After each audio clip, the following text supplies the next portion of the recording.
अहं नमामि। मम नाम अनिरुद्ध गुप्ता। अद्य अविवेकः परमापदां पदम् इति अध्यायं प्रस्तुतं करिष्यामि।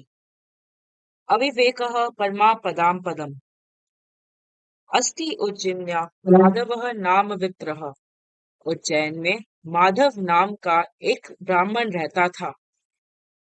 एकदा तस्य भार्या स्वबालपत्यस्य रक्षार्थम् अवस्थाप्य स्नातुं गता।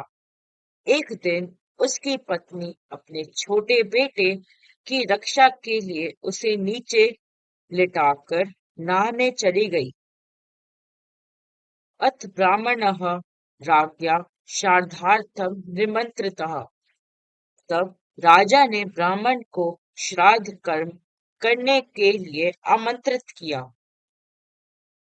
ब्राह्मणः सहज दारिद्र्यात् अचिन्तयत् यदि सत्वरं न गच्छामि तर्हि अन्यः कश्चित् श्राद्धार्थं वृतः भवेत्।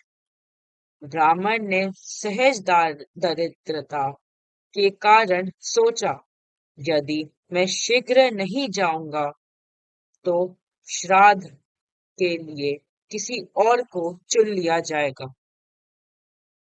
अदानस्य प्रदानस्य कर्तव्यस्य च कर्मणः क्षिप्रं क्रियमाणस्य कालः पिबति तद्रसम्।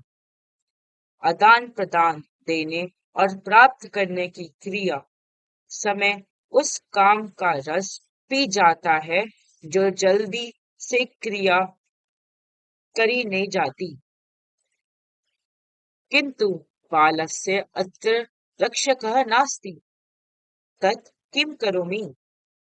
भवतु चीर काल पालितम् इमं पुत्रनिर्वेशं नकुलं बालरक्षायां व्यवस्थाप्य गच्छामि। परंतु यहाँ बालक की रक्षा करने वाला कोई नहीं है, तो क्या करूं?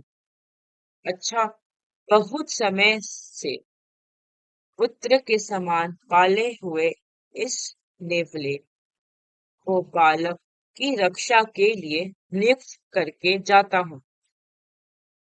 तथा कृत्वा गतम, और उसने ऐसा ही किया और चला गया।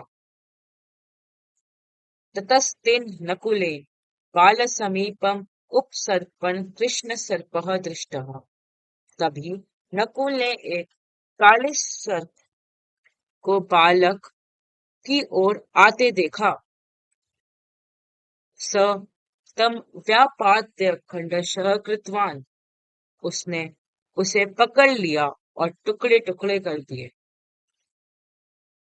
अत्रांतरे ब्राह्मणोऽपि श्राद्धं गृहीत्वा उपावृतः। इसी बीच ब्राह्मण भी श्राद्ध लेकर लौट आया। ब्राह्मणः दृष्ट्वा नकुलः रक्तविलक्त मुखपादः तस्य चरणयोः अलुठत्। ब्राह्मण को देखकर नकुल उनके चरणों पर गिर पड़ा। उसका मुख और पैर रक्त से सने हुए थे। विप्रः तथाविधं तं दृष्ट्वा बालकवनेन खादितः इति अवधार्य कोपात् नकुलं व्यापादितवान्। ब्राह्मण ने उसे उस अव्यवस्था में देखकर सोचा कि बालक को उसने खा लिया है, और क्रोध में आकर नकुल को उसने मार दिया।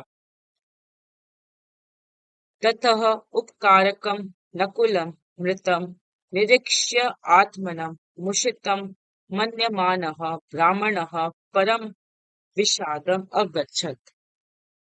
तब दानशील नकुल को मरा देखकर ब्राह्मण ने अपने को ठगा हुआ समझकर उसे बड़ी निराशा हुई। उच्च अथ उच्यते सहसा विदधीत न क्रियम अविवेकः परमापदां पदम् वृणते हि विमृश्य कारिणं गुणलुब्धाः स्वयमेव संपदः। इसलिए कहा है, बिना सोच विचार के किसी काम को नहीं करना चाहिए, क्योंकि विवेकहीनता बड़ी मुसीबतों का घर है। सोच विचार कर कार्य करने वाले व्यक्ति को गुणों की ओर आकर्षित होने वाली लक्ष्मी स्वयं चुन लेती है। धन्यवाद।